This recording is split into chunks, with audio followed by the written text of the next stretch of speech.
வாழ்க்கையில் ஒரு Royal look வேண்டுமா? இதோ அந்த சீனத்து மேப்பிள் மரத்தை பற்றி பார்க்கலாமா வாங்க.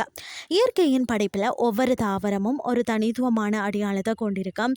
அந்த வகையில் தான் சீனாவை தாயகமாக கொண்ட ஏசர் கிரீசியம், அதாவது கன்ன அழகு மரம் பார்த்தீங்கன்னா, அல்லது காகித பட்டை மேப்பிள் மரம் அப்படின்னு சொல்வார்கள்.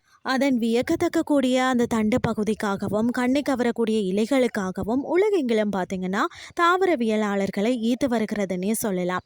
பூங்காக்கள்லையும் தோட்டங்கள்லையும் ஒரு முக்கிய அலங்கார மரமாக திகழக்கூடிய இதன் தாவரவியல் நுணுக்கங்களை பற்றி தான் நாம் இன்றைக்கு பார்க்க போகிறோம். அதாவது தாவரவியல் ரீதியாக இதை பார்த்தீங்கன்னா சபின்டேசி குடும்பத்தை சேர்ந்ததாம். மத்திய சீனாவின் மலைப்பகுதியில் இயற்கையாக வளரக்கூடிய இந்த மரம் தான் 20ஆம் நூற்றாண்டின் தொடக்கத்தில் ஐரோப்பா மற்றது அமெரிக்காவிற்கு அறிமுகப்படுத்தப்பட்டதாம். இது ஒரு மெதுவாக வளரக்கூடிய நடுத்தர அளவிலான, அதாவது 20 தொடக்கம் 30 அடி இலையுதிர் மரமாகவும் இருக்கிறது. தனித்துவமான புற அமைப்பியல்ல இந்த மரத்தின் மிக முக்கியமான அம்சம் பார்த்தீங்கன்னா அதன் பட்டையாக தான் இருக்கிறது. அதாவது பார்த்தீங்கன்னு சொன்னால் மற்ற மரங்கள் போல் இல்லாமல் இதன் பட்டைகள் பார்த்தீங்கன்னா காகிதம் போன்ற மெல்லிய அடுக்குகளாக தானாகவே உரியுமா. வெளி அடுக்கு கரும்பழுப்பு நிறத்தில் இருந்தாலும் இது உதிர்ந்ததுக்கு பிறகு உட்புறம் பார்த்தீங்கன்னா செம்பு அல்லது ஆரஞ்சு பழுப்பு நிறத்தில் பளபளப்பாக காட்சி அளிக்குமா. இது மரத்தின் உட்புற திசுக்களை பாதுகாப்பதோடு குளிர்காலத்தில் ஒளிர் சேர்க்கைக்கு சிறிதளவு உதவுவதாகவும் கருதப்படுகிறது. மேலும் குளிர்காலத்தில் இலைகள் இல்லாத போது மரத்திற்கு ஒரு கலைநயத்தை தருகிறதுனே சொல்லலாம். இலைகளின் கட்டமைப்பு பார்த்தீங்கன்னா மேப்பிள் குடும்பத்தில் பெரும்பாலானவை ஒற்றை இலைகளை கொண்டிருந்தாலும் ஏசர், அதாவது கிரீசியம் 3 சிற்றிலைகளை கொண்ட கூட்டு இலைகளை கொண்டுள்ளது.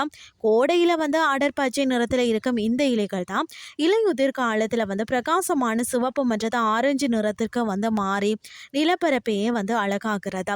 இதன் இலைகளின் அடிப்பகுதி பார்த்தீங்கன்னா சாம்பல் பச்சை நிறத்தில் இருக்கிறதால தான் இதற்கு பார்த்தீங்கன்னு சொன்னால் கிரிசியம் சாம்பல் நிறம் என பெயர் காரணம் உருவானதா. இவை பார்த்தீங்கன்னா சிறியவை மஞ்சள் பச்சை நிறத்தில் தொங்கும் கொத்துக்களாக வசந்த காலத்தில் பூக்கும். இதன் விதைகள் சமாரா என்று அழைக்கப்படக்கூடிய இறக்கை போன்ற அமைப்பை கொண்டவையாம்.